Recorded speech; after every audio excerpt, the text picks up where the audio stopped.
Good morning and welcome to Philosophy. And today's lesson is Taoism, the Effortless Path.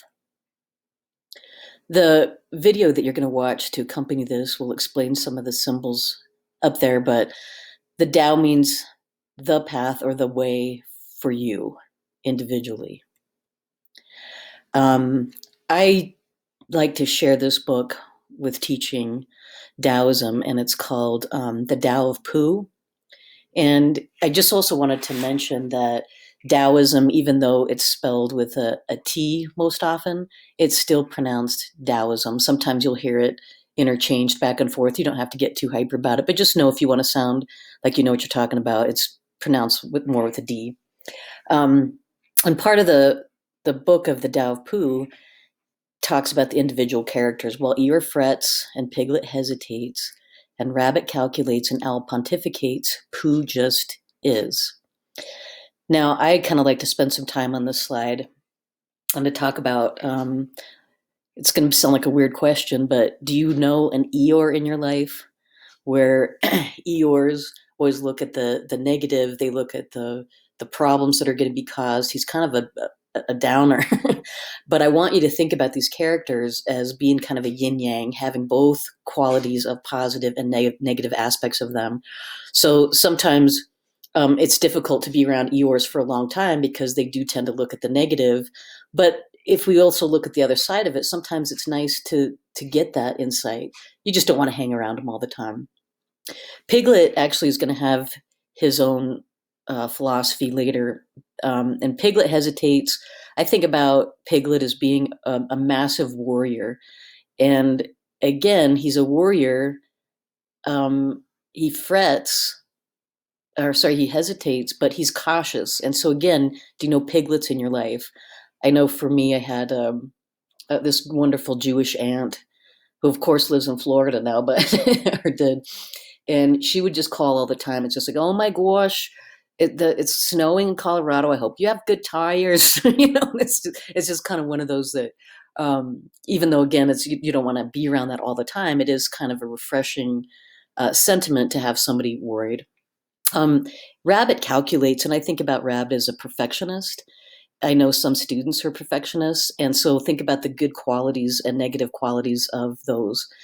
Um, they will do stellar work, it'll be perfect, but they also tend to be kind of highly stressed.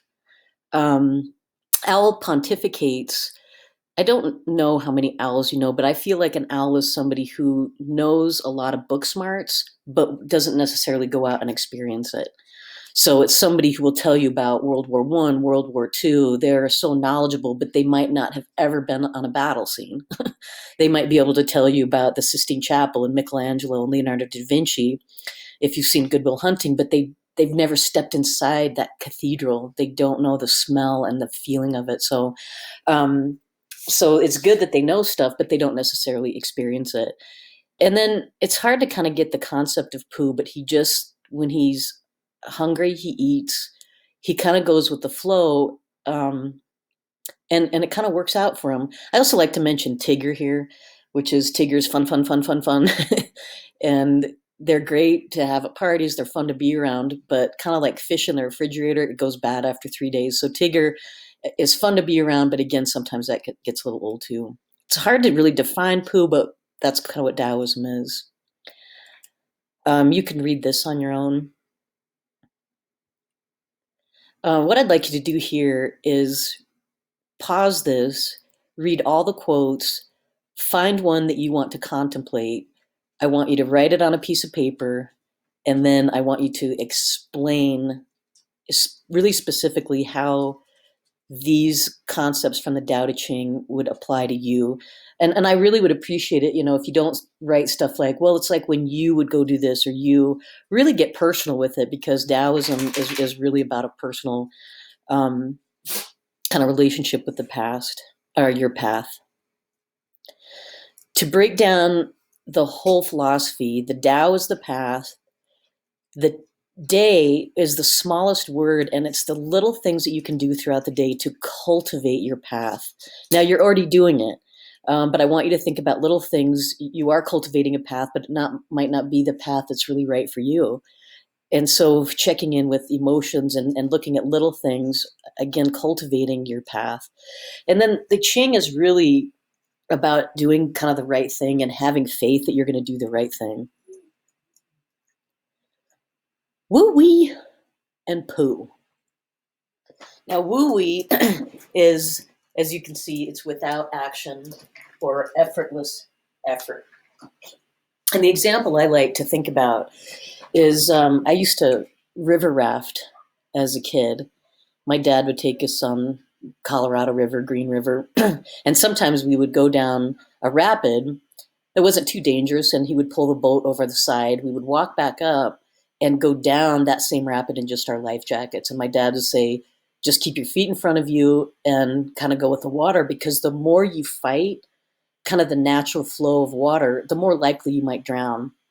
And usually in class, I spend a lot of time with this concept. Like if you ski, if you fight, and you go to fall, or you're snowboarding and you try to fight it and you put your arms in front of you and try to brace yourself, that's when you're going to get hit or hurt the worst.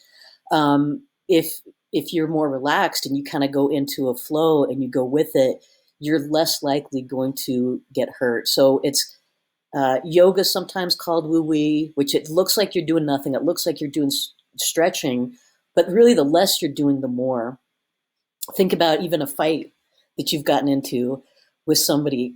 Sometimes not saying something yields a much better result, depending on the circumstance and if you're not doing it out of bitterness or resentment. But sometimes saying less is more. Sometimes just listening is more. So anyway, that's a big concept. And then poo is the uncarved block. It's not presuming that you're going to know the situation when you go into it. Think about a person that you've heard about and you've never met them, and then you've already kind of imprinted an opinion of them before you even know them, instead of allowing them to kind of unfold themselves, if that makes sense. Um, Even like coming into philosophy, sometimes if you came in with the expectation, oh my gosh, this is going to be a great class, you might really be disappointed because you've already have this expectation. Or the opposite, if you're like, oh my gosh, this is going to be a bad class, it's a Monday, then that becomes part of your experience, but it's not the truth. It's not seeing something for how it is in the moment. Anyway, those are two kind of cool concepts. Go ahead and read these to yourself. Places are always in nature. To watch how nature kind of unfolds is the Tao. You can pause this and just read this on your own. You can do some further investigation into other traditions. And then I thought of this on the left was the uncarved block. And I just really liked this quote. And I also think Forrest Gump really is like the Tao. He goes with the flow, but he always kind of does the right thing.